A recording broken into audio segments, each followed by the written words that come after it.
नमन करती हूँ अपने गुरुदेव महादेव के चरणों में। साहब दीदी के चरणों में नमन है। सभी शिव शिष्यों को नमन है। मेरा नमन स्वीकार कीजिए। साहब हरिंद्रानंद द्वारा पुस्तक आओ चलो शिकवर का मैं पढ़ने जा रही हूँ।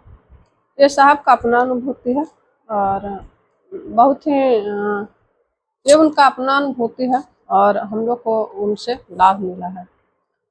आगे लिखते हैं साहब हरिंद्रानंद आओ चलो शिव की ओर में कि घर घर के बाबा शिव जिन्हें भारतीय परंपरा गुरु आदि गुरु गुराधिपति कहती आई है, उनके गुरु पद से हम सभी विस्मित हो गए हैं।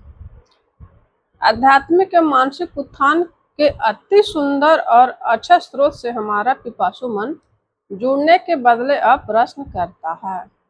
साहब कहते हैं कि जो भोला बाबा घर घर के बाबा हैं, घर घर में पूजे जाते हैं, उन्हें भारतीय परंपरा में आदि गुरु गुराधिपति कहते आए हैं। यानी कि लोगों को मालूम है, किताबों में लिखी है कि शिव आदि गुरु हैं, लेकिन उनके गुरु पद से हम लोग विस्तृत हो गए हैं। जनमानस को याद नहीं है कि शिव गुरु हैं। साहब हरिंद्रानंद आए, शमशान में साधना किए और उनके मनस पटल पर उनको मन में एक विचार आया कि हम शिव को गुरु बनाते हैं और वो माने। बाद में उनको पता चला कि अरे शिव तो कमाल के गुरु हैं। तो वही आगे लिखते हैं, मेरे द्वारा लोगों को बताया गया कि मानव जीवन में एक सच्चे गुरु से जुड़ाव आवश्यक है और ऐसा गुरु हमारे पास हैं। शिव गुरु हैं लेकिन हम आपके शिष्य नहीं हैं। कहते हैं कि शिव तो गुरु हैं लेकिन हम आप उनके शिष्य नहीं हैं।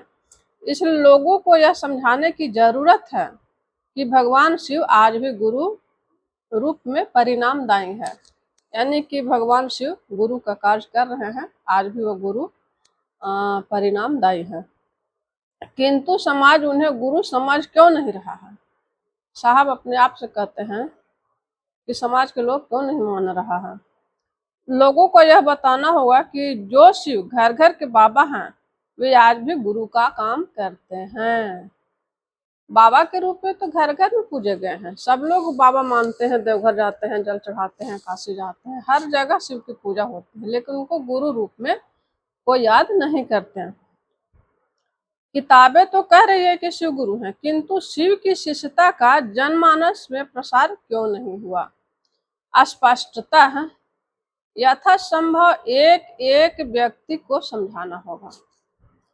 प्रचार तंत्र से लोगों को यह ज्ञात तो हो जाएगा कि शिव गुरु हैं, किंतु जगत के जंजाल में उलझा हुआ व्यक्ति शिव की शिष्यता के वास्तविक अथवा यथार्थ स्वरूप को नहीं समझ पाएगा। सम्यक विचारोपरांत मैंने प्रचार माध्यम का मार्ग छोड़कर एक एक व्यक्ति को शिष्यता के सूत्र में भगवान शिव से जोड़ने का प्रयास प्रारंभ किया। साहब लिखते हैं कि हर घर में जाकर के शिव को गुरु मानने के लिए लोगों को प्रेरित किया। विशाल दुनिया में एक एक व्यक्ति को समझाना और तब भगवान शिव के गुरु पद की ओर अग्रसर कराना अत्यंत श्रम साध्य था, यानी कठिन था। वार्ताक्रम में कोई शिव को अपना गुरु मानेगा और अपनी अस्वीकृति प्रकट करेगा। तत्क्षण अगर शिव को अपना गुरु मान भी लेता है तो यह विचार आखिरी कितने देर तक उसके मन में ठहरेगा। भगवान शिव को गुरु मान भी लेता है तो उसके मन में लगेगा कि शिव तो बोलते नहीं हैं। शिव की शिष्यता का बिगुल तो मैंने फूंक दिया था और पत्नी कथक सहयोग भी मिल रहा था, किंतु इस पुनित कार्य में अन्य लोग सम्मिलित नहीं हो रहे थे। इस दिशा में प्रयास के उपरांत घोर निराशा भी मिलती रही और अनुभूत होता कि मेरी आवाज जंगल में तूती की आवाज बनकर रह गई है।